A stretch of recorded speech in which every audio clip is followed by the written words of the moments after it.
मेरा नाम संदीपा वाघले है। मैं एक नेवल ऑफिसर हूँ। करीब 2 साल पहले की बात है। एक प्राइवेट सेमिनार अटेंड करने के लिए मैं अपनी बहन रूबी के साथ पोरबंदर गई थी। तब कंपनी ने हमारे ठहरने का इंतज़ाम चौपाटी विला में किया था। हम डिनर करने के बाद पार्टी से करीब 1 बजे रूम में लौटे। उसी रात मेरे साथ दिल दहलाने वाला हादसा। यकीन मानिए, उस समुंदर किनारे बने विला गेस्ट हाउस पर मौत का तांडव होता है। दरअसल मुझको खिड़की से समंदर किनारे कुछ हलचल दिखी। शायद वहाँ कोई कपल झगड़ा कर रहा था। मैंने देखा उन दोनों में लड़ाई होने लगी। शायद वो लड़का लड़की के बाल पकड़कर घसीट रहा था। मैं उसी वक्त खिड़की से कूदी। कुछ ही देर में मैं उनसे करीब जा पहुंची। अमावस की रात थी तो काफ़ी अंधेरा था। उनकी शक्ल दिख नहीं रही थी। मैं चिल्लाई, क्या चल रहा है? पुलिस बुलाऊं क्या? तब उन दोनों में से किसी ने जवाब नहीं दिया। लेकिन कुछ देर बाद मुझे महसूस हुआ उधर खड़ा जो मर्द वो मुझे घूर रहा था और साथ में खड़ी लड़की बस छटपटा रही थी, चूँकि उस आदमी ने उसका सिर और बाल दबोच रखे थे। अब मेरा पारा चढ़ चुका था। मैंने उसी वक्त बड़ा पत्थर हाथ में लिया और कदम आगे बढ़ाने लगी।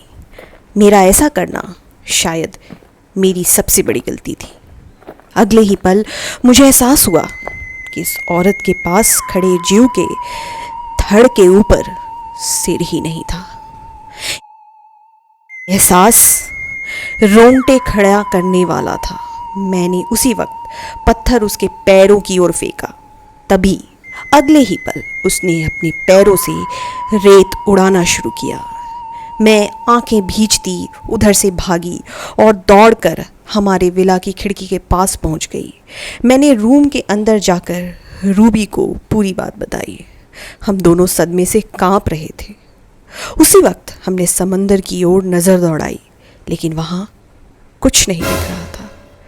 शायद वो पारलौकिक शक्ति वहाँ से जा चुकी थी। उसके जकड़ में थी उस महिला का कुछ भी पता नहीं लगा। हम करीब 3 बजे तक सोने की कोशिश करने लगे।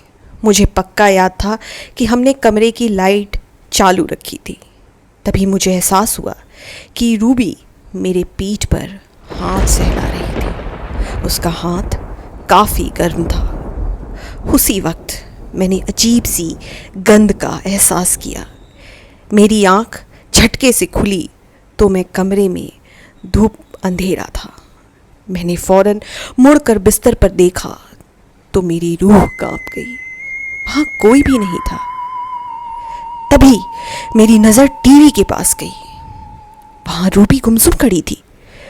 मैं उठकर उसके पास जाने लगी, लेकिन पता नहीं क्यों वैसा मुझसे हो नहीं पा रहा था।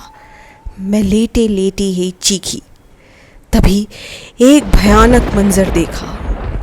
रूबी के पास पर्दे के पीछे वही बिना सर वाला धड़ था। उसका पंजा रूबी के सर पे था। थोड़ी ही देर में मुझे पसीना आने लगा। मेरी आंखें भारी होने लगी। उसके बाद क्या हुआ कुछ पता नहीं। मैं जैसे शून्य अवकाश में जा चुकी थी। मेरा शरीर बेहद ठंडा पड़ चुका था। ऐसा लग रहा था कि मेरे शरीर की चेतना ख़त्म हो चुकी है।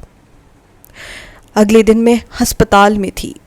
डॉक्टर ने बताया माइनर पैनिक अटैक हुआ है।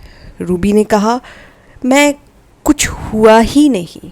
वो आज भी यही बोलती है, लेकिन मुझे पता है उस रात का भयानक सच। इस घटना के बाद हम कभी पोरबंदर नहीं गए। मेरे पहचान वाले कुछ लोग बताते हैं कि उस विला के सामने समुंदर किनारे कई लोगों ने पारलौकिक अनुभव होने की बात कही है। शायद वह जगह खबीसों का डेरा बन चुकी है।